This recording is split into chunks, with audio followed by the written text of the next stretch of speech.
Os últimos dias têm sido marcados por discussões acaloradas, propagação de mentiras e desinformação com o objetivo de obter qualquer coisa, menos uma solução real para o problema que está diante de nós.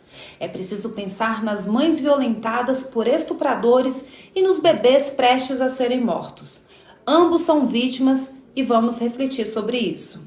Eu falo na condição de mulher e de mãe, que acredita em Deus e em seus ensinamentos. Defender a vida de inocentes indefesos, lutar pelos direitos dos mais vulneráveis e ajudar as vítimas das injustiças faz parte da minha história. Eu sou e serei sempre uma defensora da vida, desde a concepção, e busco todas as alternativas que impeçam o aborto. Ato que, além de tirar a vida de um bebê indefeso, deixa dolorosas marcas no coração da mãe que se submete a tal procedimento. Por outro lado, também como mulher e mãe, defendo a condição da mulher, pois me coloco no lugar das vítimas e, por mais que seja difícil imaginarmos, consigo compreender o imenso sofrimento que se passa no coração de uma mulher violentada por um estuprador. É importante lembrar que esse sofrimento é ainda maior quando a vítima é uma menina, uma criança. O estupro é um crime bárbaro que fere profundamente a vítima. E a sua situação fica ainda mais dolorosa quando a mulher engravida e o aborto passa a ser cogitado. O sofrimento não é só físico, ele atinge a alma e a dilacera.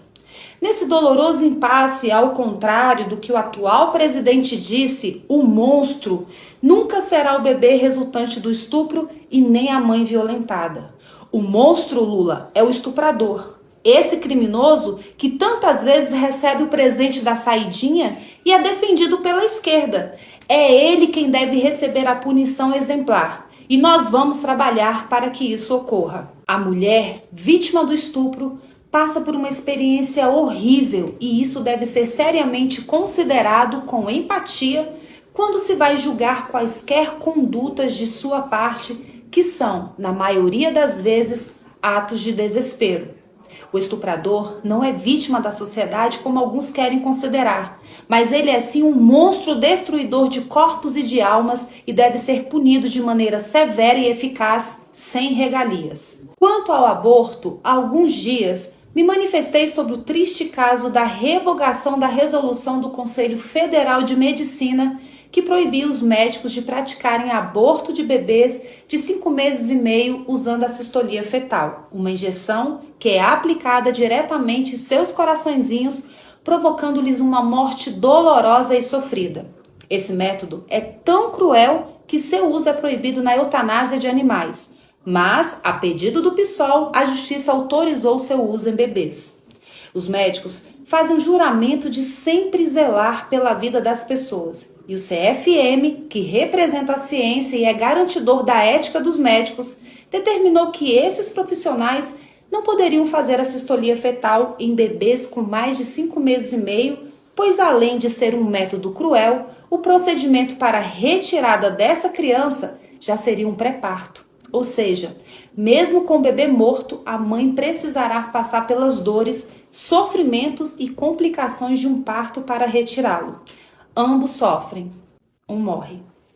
Independentemente das nossas vontades ou crenças individuais, a realidade é que hoje o Brasil possui uma legislação que trata dos casos em que o aborto não será punível. Toda legislação é passível de alterações pelo processo democrático e os legisladores devem elaborar leis que promovam o bem e defendam a pessoa humana, com um cuidado especial para com os vulneráveis e os nascituros indefesos.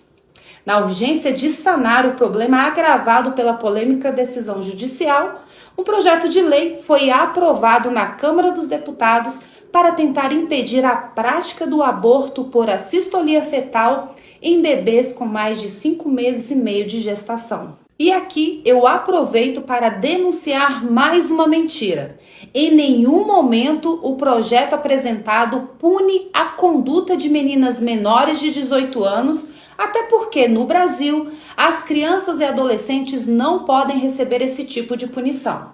Portanto, a gritaria da esquerda é apenas mais uma de suas mentiras usadas para atingir seu objetivo nefasto de legalizar de vez a destruição das vidas dos nossos bebês inocentes. Mesmo tratando apenas de adultos, na minha visão, alguns pontos do projeto de lei precisariam ser melhor abordados e outros necessitariam ser reformulados com a cuidadosa observância de que a mãe, vítima de estupro, e o bebê não podem ser penalizados com as eventuais alterações da lei.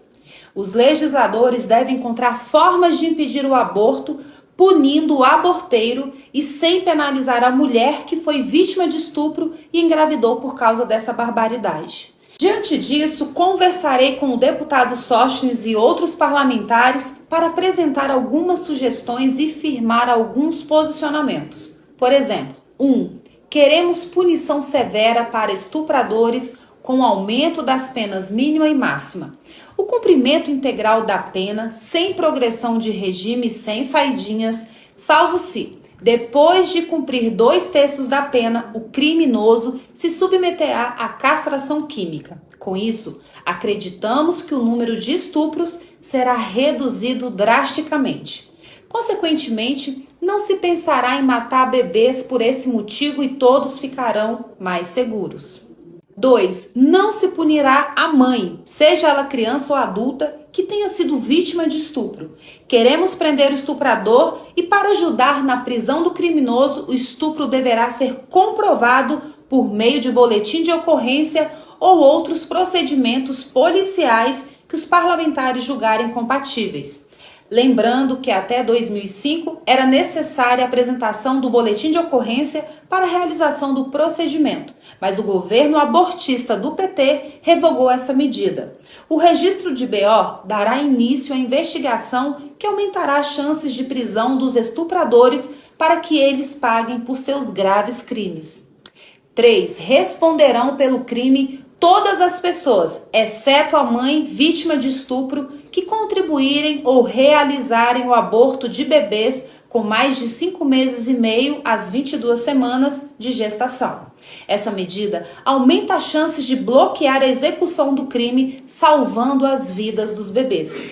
Eu quero deixar claro que não estamos atacando a classe médica. Ao contrário, nós os admiramos e consideramos que eles são um presente de Deus para nós. Contudo, considerando que o próprio CFM, instituição baseada na ciência e na ética, proibiu esse tipo de aborto por considerá-lo uma prática cruel, incompatível e antiética, somente aqueles que não respeitem essa prescrição e insistam em praticar o crime é que poderão ser punidos. Nós estamos passando por um momento de grande dificuldade em nosso país em todos os aspectos, mas eu tenho certeza de que Deus está no controle de todas as coisas e Ele conduzirá os nossos passos para que não vacilemos. A vida é dom de Deus e para Ele os pequeninos e indefesos são os mais especiais. Nós devemos cuidar bem de todos eles. Sigamos em frente, fazendo a nossa parte, cumprindo a nossa missão com amor, fé e empatia. Que Deus te abençoe, que Ele abençoe os nossos pequeninos e suas mamães e que Deus abençoe o nosso amado Brasil.